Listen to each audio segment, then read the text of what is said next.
What's up guys? Andito na naman tayo guys sa ating control room. Naka-duty na naman tayo guys. So ngayon guys, i-update ko na naman kayo guys sa mga ating mga ka-alien dyan. Papunta na naman kami sa ibang planeta. So ngayon guys, turo ko na naman sa inyo ang ating telegraph. Ayan, yung ating telegraph. Naka-half ahead tayo guys. Yung RPM natin nasa 55. So ngayon guys, ang ating binabantayan, ang parameter pa rin. Wala pa rin pinagbago. Yun pa rin guys. Yung pressure ng temperature, lahat. Titingnan natin yung viscosity sa ating main engine, viscosity sa ating generator, lahat dito. At titingnan natin yan guys. So anyway guys, dami tayong tuturo sa inyo.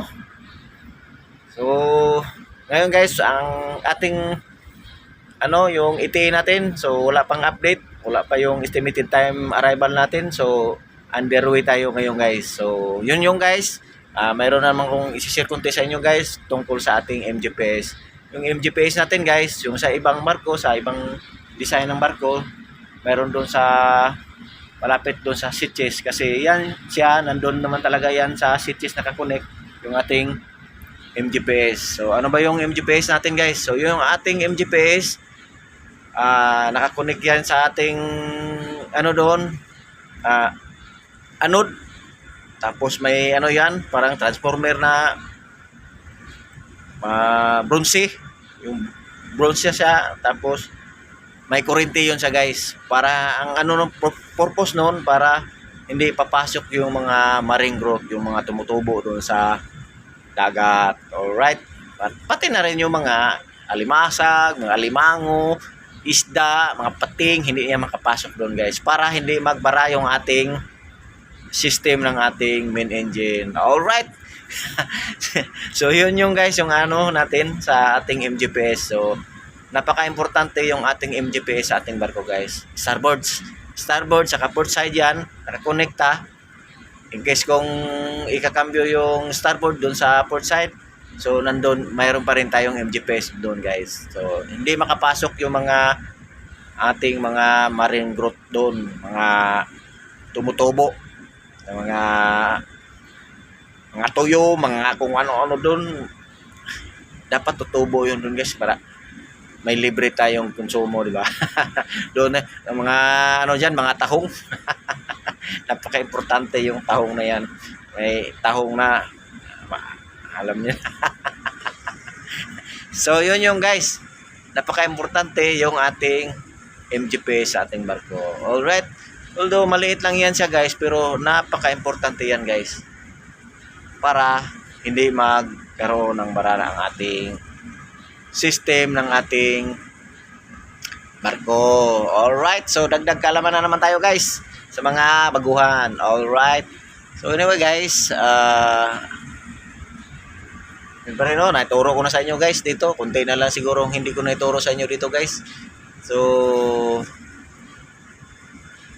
yun. dami pang dito guys. Dami ko pa sanang ituturo, kaso maingay doon sa natin, sa main engine side natin. Hindi tayo magkarinigan kasi sobrang ingay. Daming umaandar doon. Mayroon ng mga lube oil pump, makina ng main engine, mayroon pang generator. Kaya hindi kami guys, na-taste namin yung ingay dito sa makina. Asawa pag maingay. Talagang matitiis yan.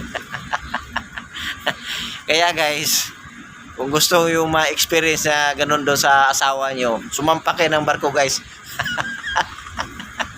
Talagang ma-experience nyo na lahat ng ingay dito sa makina, matitiis nyo. Asawa nyo pa kaya? So yun yung guys, as of now, wala pa yung natin, ETA, estimated time arrival. So underway pa rin tayo, papunta tayo ng ibang planeta. So anyway, pabalik-balik naman yung namin dito guys, biyahe. Bale, yun lang yung namin dito, balik-balik lang. Kaya walang labasan, kaya nakakatiis kami dito guys. So kung may tanong kayo guys, may tayo diyan. Sagutin natin guys kung ano yung mga natin, yung mga nagtatanong diyan.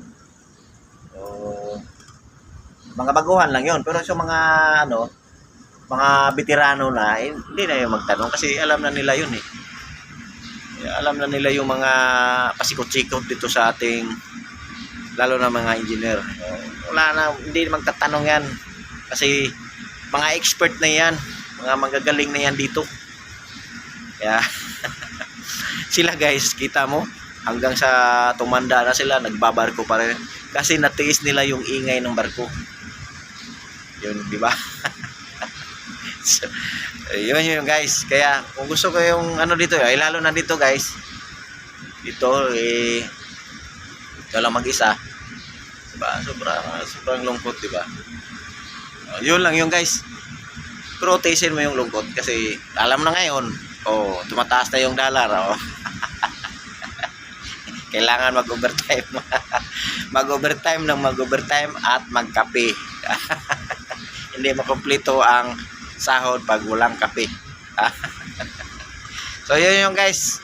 So salamat din sa nag-follow sa akin, sa mga ano, sana makatulong din tayo guys, no? So yan naman yung ating goal eh, para siyempre kung may sobra rin tayo na ano, tutulong tayo.